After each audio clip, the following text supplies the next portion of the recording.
Hi, everyone. I'm Jeff Glore, and we're going to take you now to Maryland, where a press conference is just underway following the bridge collapse yesterday. Good evening. Today, we transitioned from search and rescue to recovery. We need to bring a sense of closure and comfort to the families, and we take that very seriously. And to all the families, I say, estamos contigo, ahora y siempre. Less than an hour after the collapse, we had divers in the water at 2:25 a.m. to begin search and rescue. This morning, we had divers in the water starting at 6 a.m. for search and recovery. This is not a conclusion. It's a continuation. And we take this phase just as seriously and just as personally as we took the last phase. And I want to thank, as always, all of our first responders, the Maryland State Police, the Coast Guard, the Natural Resources Police, Baltimore City Police Departments, and Baltimore County, Baltimore City, and Prince George's County Fire Departments, and everybody who was involved inside of this work. Now, I can tell you over these past days, we have heard an outpouring of thoughts and prayers coming in from all around the world. For Baltimore, for Maryland, for the victims, and for their families.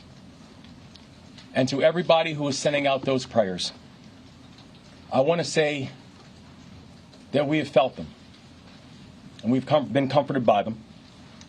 To everybody who has shared kind words, we want to say that we appreciate the words and the kind gestures that you have shown. And we also want to let everybody know this, that going forward, we're also going to need your support.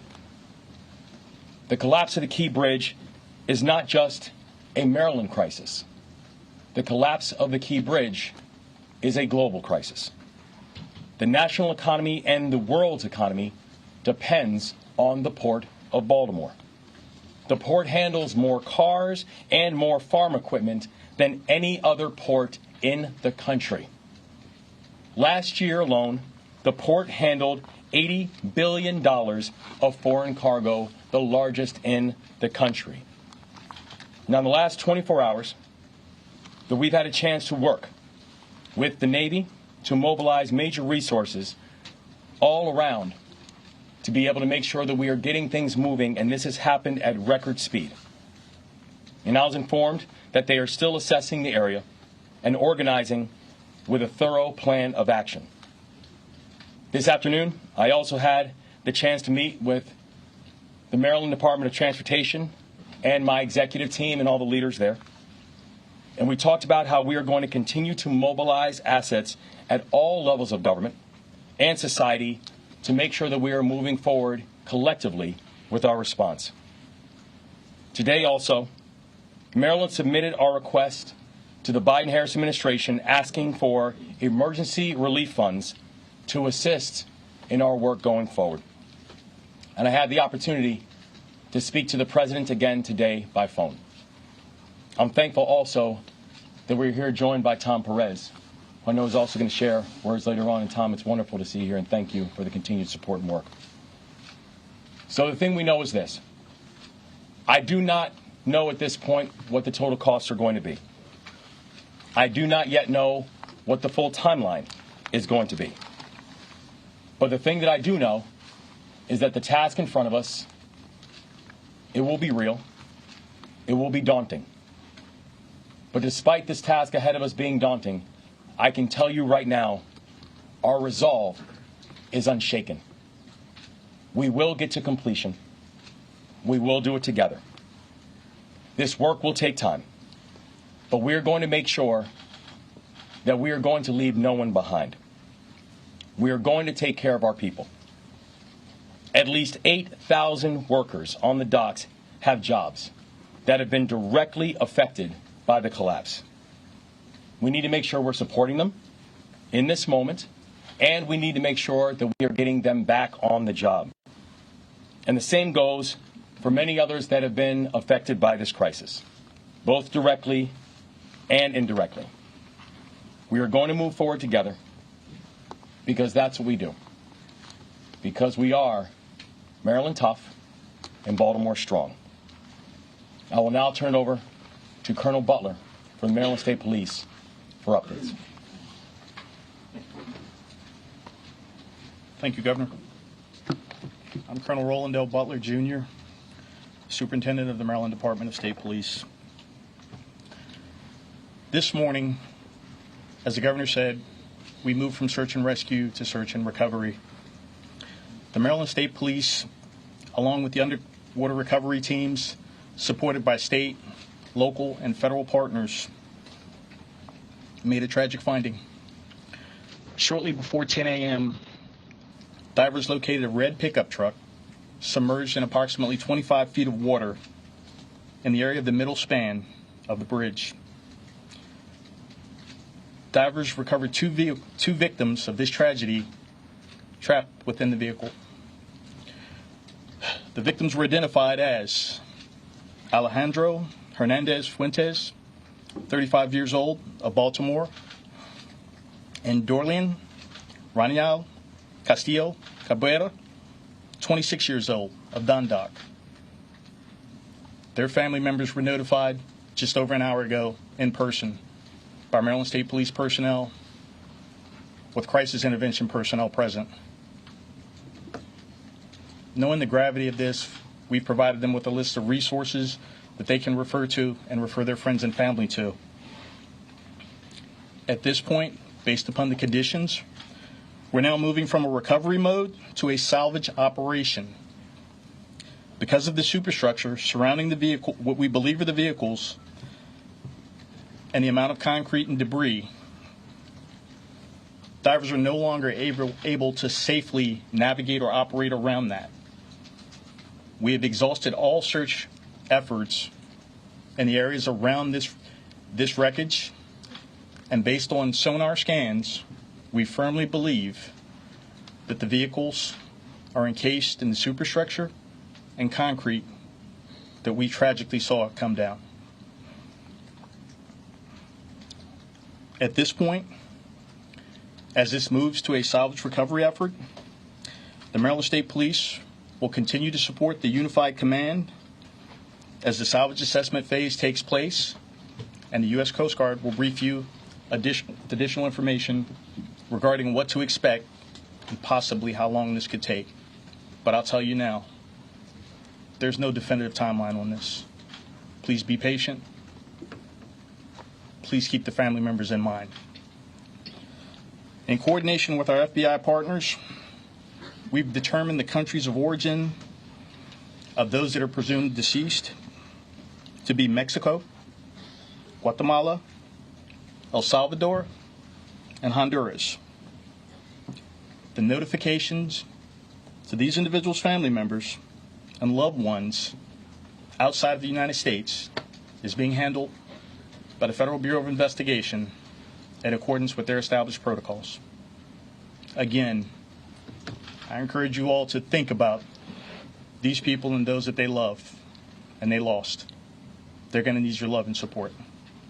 Now hand it off to the Admiral.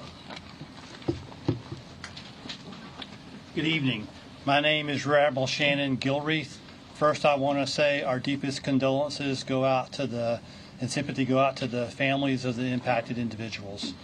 I also want to announce that the Coast Guard, along with our federal and state and local agency partners, have stood up a unified command. Our number one priority in that unified command is to reopen the waterway so that we can safely move commerce in and out of the Port of Baltimore. That's our number one priority. We're going to do that as soon as possible and as safely as possible. So that's what we're doing from a unified command perspective. Thank you very much.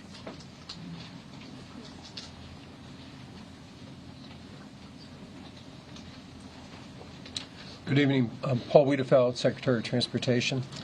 The entire department is heartbroken to have lost these individuals on one of our facilities. I did want to update you on the efforts that we're doing to move forward with the reconstruction of the bridge. As was mentioned earlier by the governor, we have applied for the dollars the federal dollars that are available for this type of purpose. I sent a letter earlier this morning. I just got off a phone call with the Federal Highway Administrator on the process that we're moving forward. We intend to receive some additional federal dollars very quickly to start that process, and then we will come up with a design for the replacement of that bridge as quickly as possible to get the port back up and the community back up and running. Thank you.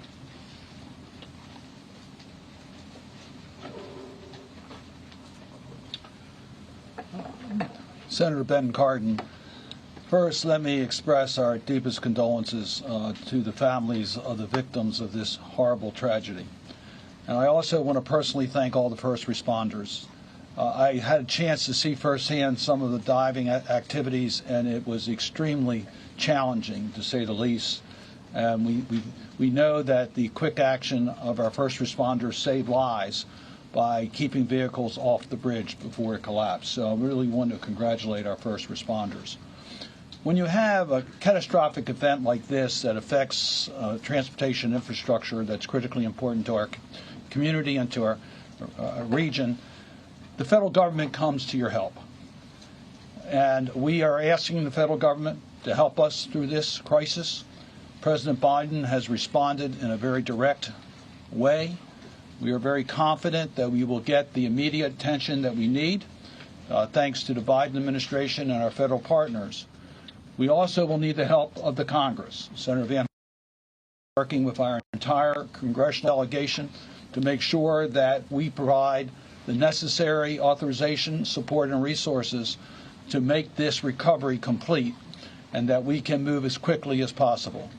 Make no mistake about it, our top priority is to get the shipping lane open. We recognize that every day it's closed, the impact it has not just on Baltimore and our economy and the state of economy, but in our country, and affects the global supply chain. And we recognize that we have to move with dispatch in regards to opening the channel. We are also working today on a replacement bridge so that we can also have those plans in place and have the tools and resources available so that we can reconstruct the bridge as quickly as possible. First priority, open the shipping lanes, let us replace the bridge, and we appreciate the fact that the federal government will be there every step of the way. Senator Van Hollen.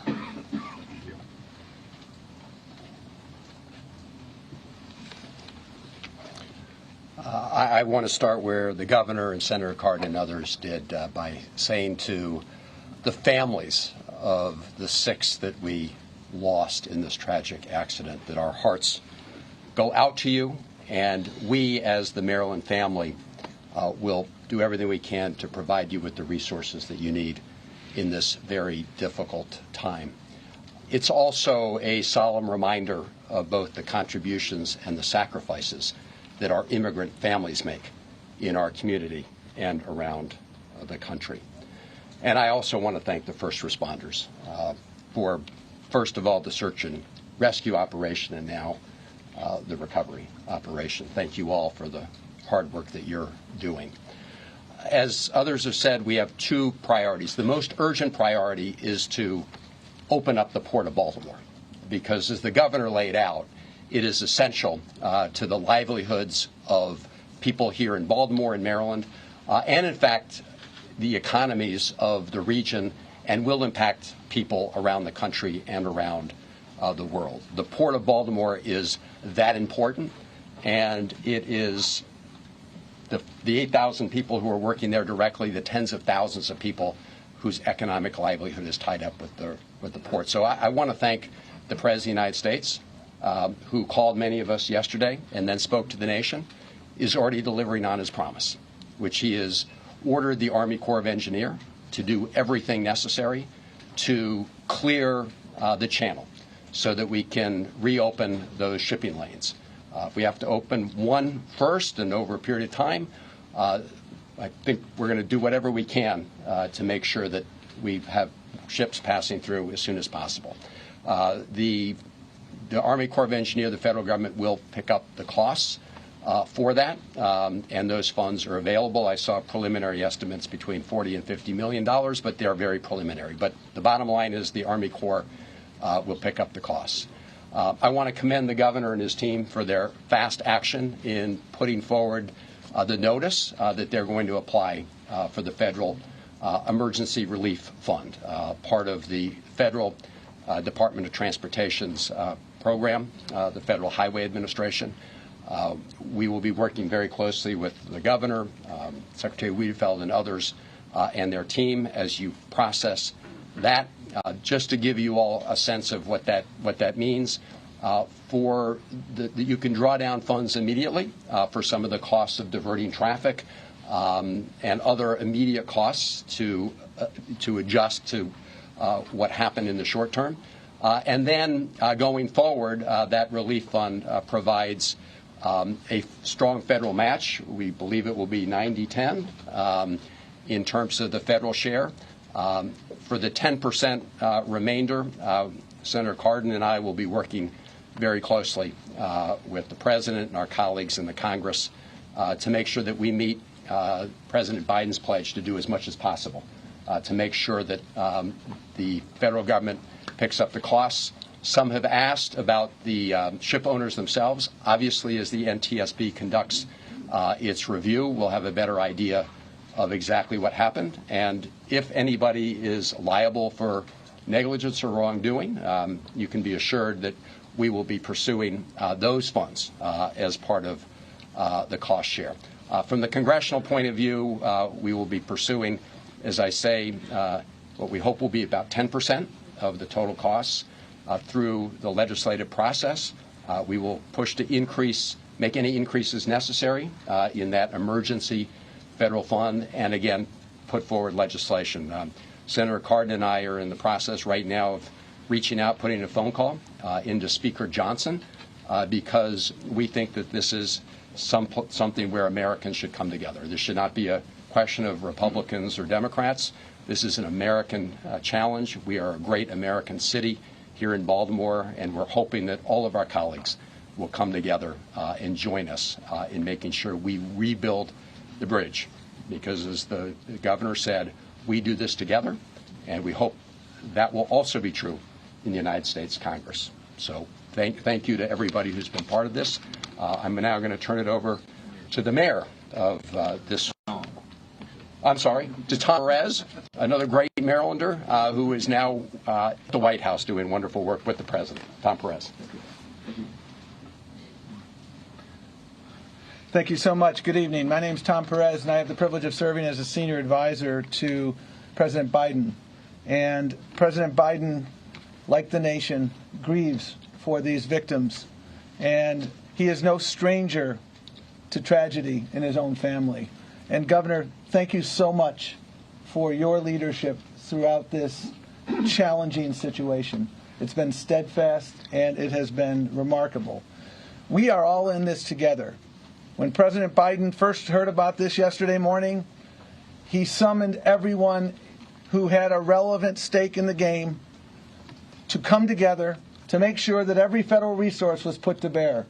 So we see the Coast Guard, we see the Army Corps, we see the National Transportation Safety Board, we see the Department of Labor.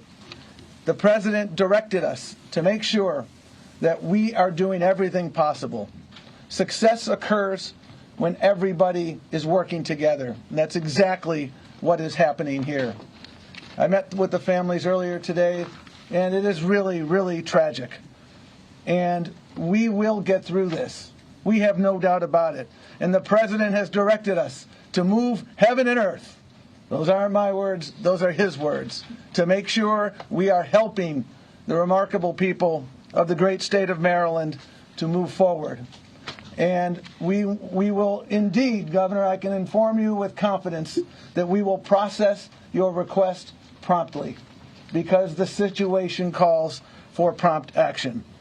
Déjame hablar poquito en español, porque las víctimas son latinos. Me llamo Tomás Pérez, yo trabajo por el presidente Biden. Hoy es un día muy, muy triste para nuestro estado y nuestro país. Y el presidente entiende bien el sufrimiento de la comunidad. Y el presidente, en la dama primera, las oraciones de ellos son con la familia de las víctimas.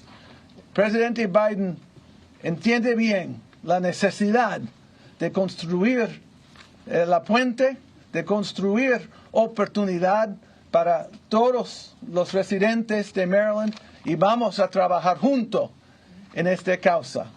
We will continue this work, whether it's the Department of Labor, whether it's our colleagues who are here today. We will do that together, because that is what teamwork is about. Thank you for being the captain of the team, Governor, and we will continue to move forward. And speaking of other members of the team, it's an honor to present to you the mayor of the great city of Baltimore, Brandon Scott.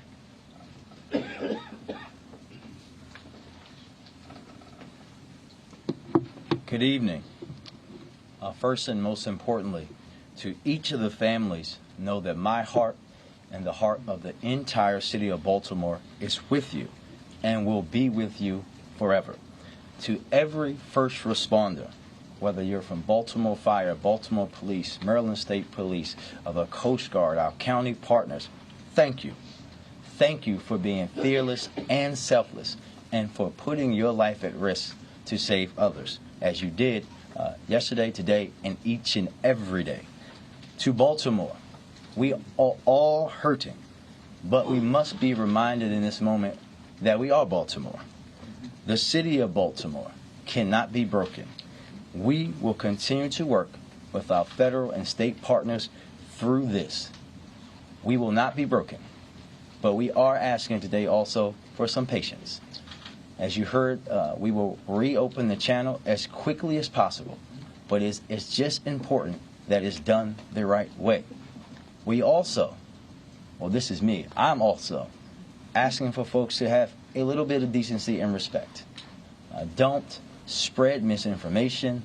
Don't play bridge engineer online or in the media. Remember that these are people's family members who lost their lives simply trying to make transit better for the rest of us. We are strong. Our spirit in our city is strong and cannot be broken.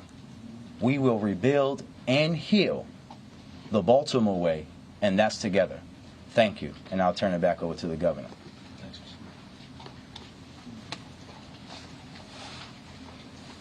Thank you all. I'm going to take some questions. Start with Aaron Cox in the front. Yes, sir. We've heard a lot of reports that the ship had engine failure before it got to port. There were some problems while it was at port. What do you know about the state of the ship as it was pulling out right before it hit that bridge? We're still under investigation as to what exactly happened. And we don't have a declared answer as to why there was power challenges and power issues. The thing that we do know is that we have documented that there were power challenges as the freight was coming up on the bridge. And when the Mayday call was coming in, the Mayday call came in because of the power issues and the lack of ability to steer the vessel. Can I follow up? Yeah, I just wanted to follow up on that and say by power challenges, do you mean? You've been listening to officials in Maryland give an update on the Baltimore bridge collapse. Authorities said that divers recovered the bodies of 2 victims today. They were found inside a red pickup submerged in about 25 feet of water near the bridge's middle span. Maryland Governor Wes Moore said the collapse is not just a crisis for the state, it is a global crisis. He also said the state is asking for emergency relief funds from the Biden administration. They said the search and rescue operation has now moved to recovery and then salvage. And at this point, the #1 priority is to reopen the port. They said the victims of the bridge collapse, the ship going into it, those men were from Mexico, Guatemala, El Salvador, and Honduras. Natalie Brand joins us now from Maryland. Natalie, do we know any other thing else about when the port might be open, given how important they said it is?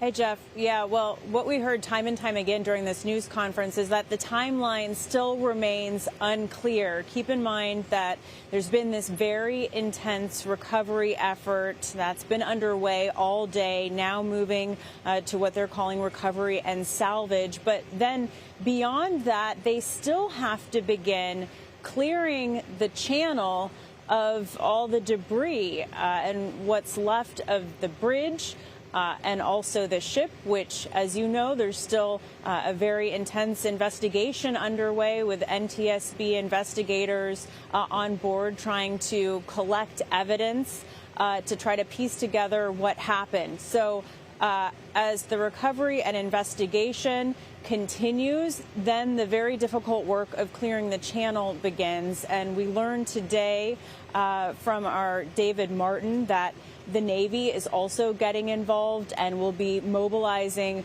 large barges with cranes to begin to help that process of clearing the channel. Right now, all ship traffic is on hold. And as we know, this is a major port, one of the East Coast's busiest ports, and the #1 port for vehicle imports and exports. That's why there's concern about not only the local impact to the thousands of workers employed directly by the port and the tens of thousands employed indirectly, but also nationally, the ripple effects that will just continue to stem from this. Okay, Natalie Brand in Maryland joining us. Thank you very much.